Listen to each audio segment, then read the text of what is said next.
Hey YouTube, hey guys. So yeah, it's been second hero over here, and currently I'm at Moses' house. It's kind of the morning / midday after regionals, so everybody's like kind of drowsy, half asleep, all that kind of whatnot. It's March 3rd right now, so we actually just got back from the Houston Regional over at Greenspoint, which as of March 2nd, was the first regional in our immediate area for the March 1st ban list of 2013. Very big to do there, so we all kind of got together, got our decks ready, and I actually built my deck the night before. So I hadn't actually played the deck ever before, starting in my first round at regionals. So pretty much we went, I got my nationals invite because I went 7-2. Unfortunate 7-2 because the two games that I lost were incredibly ridiculously close and I felt like crap for losing them, but hey, you know, it happens. So I'm going to kind of go through my very strange, very unique deck here that I ran through with a whole bunch of these different meta decks. So without further ado, I'm going to just get right on into it so you guys can see it. So here we go. So anyway, starting off with the monster lineup here, we're going to go ahead for Thunder King Ryo at 2 copies. Pretty straightforward. It just pretty much shuts down searchers and prevents some exceed summons. Pretty straightforward card. No real more explanations there. 3 copies of Doomcaliber Knight, courtesy of Dead Leo, who is also on our team. Really great anti-meta card. In retrospect, probably thinking about switching it out. It wasn't that good of a choice in the matchup against Fire Fists, and generally I was more of crashing into things that were 19 or using this guy to bait some effects here and there, but not really swinging over things. So definitely looking to replace this guy, but I was running him at 3. 1 copy of Planetary Pathfinder. So I came up with a wonderful idea thanks to here, who pretty much told me, hey, you know, it'd be really funny if you could run 4 terraformings. So I kind of looked at this guy who's a common, and ta-da, he's my 4th terraforming. Pretty self-explanatory for the other cards that I'm also about to display here. So 3 copies of Malefic Stardust Dragon, basically 2500 beatstick, great for swinging into things, keeps field cards safe, and generally plays into my disruption strategies. Pretty cool. Kind of the MVP of the deck, Malefic Cybrain Dragon. Literally nothing will ever swing over this guy, ever, for any reason, even if he gets lanced. So, awesome card. He really was the thing that really put me into my spot today. And 1 copy of Mechlord Emperor Visel. This guy, he didn't see a whole lot of screen time, so to speak, but when he did come out, he essentially won me my second to last game. This guy is nuts. You just sit on it, he just Sheehan spells away from you, and he pretty much carries you. It's great. You can bring him out when you get bottomless or torrential, things like that. And last but not least, to conclude my monster lineup, 2 copies of Yugioh Dragon. Pretty straightforward, 3000 beatstick. If he swings, he's pretty much ignoring spell and trap cards until the battle step is over. So, pretty cool guy. Going again, no big surprise for consistency.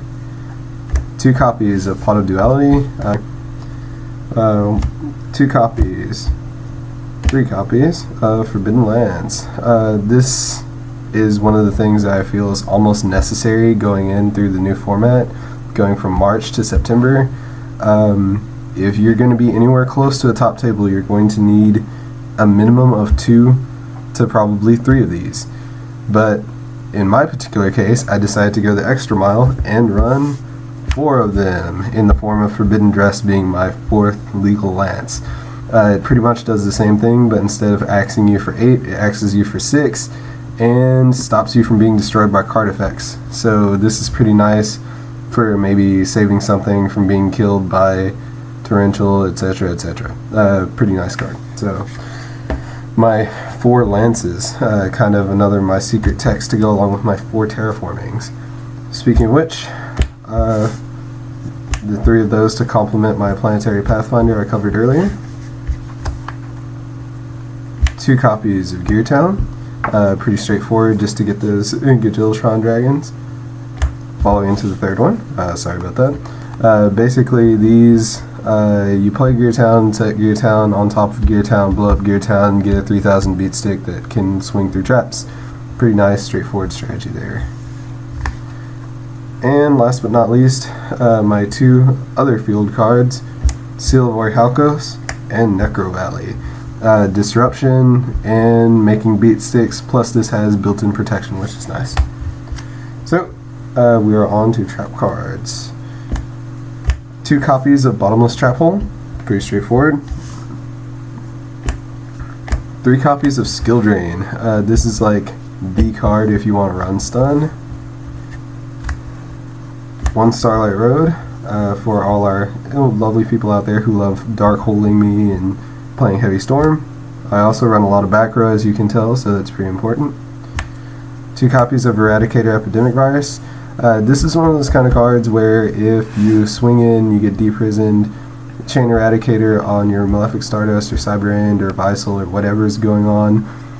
Instead of you losing a monster, you tribute it off, and now you get to see your opponent's draws for the next 3 turns, which can be a huge game turner since you know what they have. And other than that, you're generally going to want to call traps, because even if it doesn't seem too logical that you would call spells, you know, sometimes that spell call won't do anything at all for you, which is actually how I lost one of my games this weekend. But when you play this, call traps. More than likely, it will save your ass. Pretty great card. So, Dark Bribe, probably going to take this out. It didn't really help me that much. I only drew it like twice, and I only got to use it 1 time. Solemn Warning, obvious. Solemn Judgment, also obvious. These 2 cards, if you don't run them, you are probably doing something wrong. And that moves us on to our extra deck. 3 Cyberian Dragons for my 3 Malefic Cyberians. Alive Justice Cataster. I need to find a replacement for this guy. I thought maybe if I got creature swapped or something and I ended up with like a Baylor or a level 1 tuner, then I could at least do something with that card, but it never came up. 3 copies of Stars Dragon, 1 for the Starlight Road, and other than that also for the Malefic Stardust Dragon. Pretty good card. And it's also kind of nice to have it. Maybe I could go into 8 for some reason. Didn't really happen again. And now for the Exceeds. So we have our 4s, number 50 Black Ship of Corn, Gagaga Cowboy, Gem Knight Pearl, Papilliar Operative, Maystroke, and Utopia. All of which, surprisingly, despite the small amount of 4s that I ran, I actually summoned every single one of these guys with the exception of my Gem Knight Pearl in this particular deck. It's kind of weird that that worked out that way, but hey, it's Yu-Gi-Oh! Sometimes things work out that way. My 1 copy of Hieratic Sun Dragon, Overlord of Heliopolis. This guy wins games. You need 1 copy of it, I promise. Even though it comes from a crappy tin that no one really wants to buy. And last but not least, number C39, Utopian Ray. Surprisingly, I did get low enough in life points to actually summon a Utopia and go into Utopian Ray, so you never know, this guy's nice to have. Plus, I'm not really budgeting too much for extra deck space, so it's always nice to have your options open. And last but not least, we have the side. 3 Mystical Space Typhoons. These are kind of just to counter people who are going to be playing a lot of sets or continuous. Kind of nice. Pretty obvious why I would need them. 3D Fissures. Love this card. Pretty much saves you in the Merlantian derp matchup where they're like, hey guys, look, this is my hand. Did I win? And yeah, so it stops that kind of shenanigans. We have Zombie World and Necro Valley. Zombie World stops heroes, stops rabbits. Necro Valley stops people who decide that they want to do things with the grave and banish things. So all your lovely Chaos Drex and that kind of thing.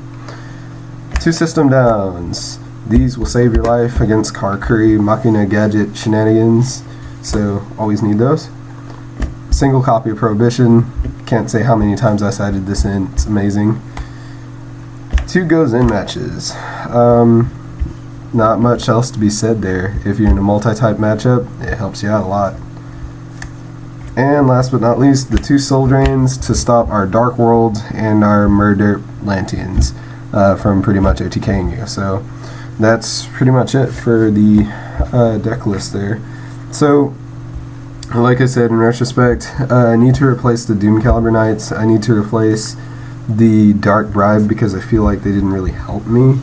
And as long as you carefully side in and out and just kind of play your cards right, you can go pretty far with this. And like I said, there's a couple things I would have liked to have changed. Pretty much the entire regional was composed of Fire Fists, Derpalantians, Dino Rabbits, Hero Rabbits, Rabbity Rabbits with Rabbits, Rabbit Soup, pretty much anything with rabbit in it that you could think of, it was there. It was really annoying.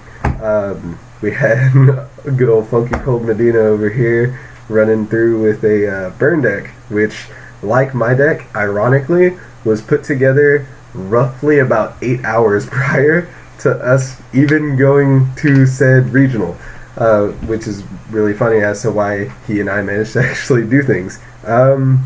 So, with all that said, I hope that you guys may have possibly learned something from my deck. If you maybe managed to somehow get some kind of strange new strategy from me topping with this incredibly strange rogue deck, then, you know, credit me. Or just maybe drop a comment below or hit that like button. I like buttons. Like buttons can possibly make me get more viewers. So, you guys take care, keep fighting the meta, and make sure that you can always be a low tier hero.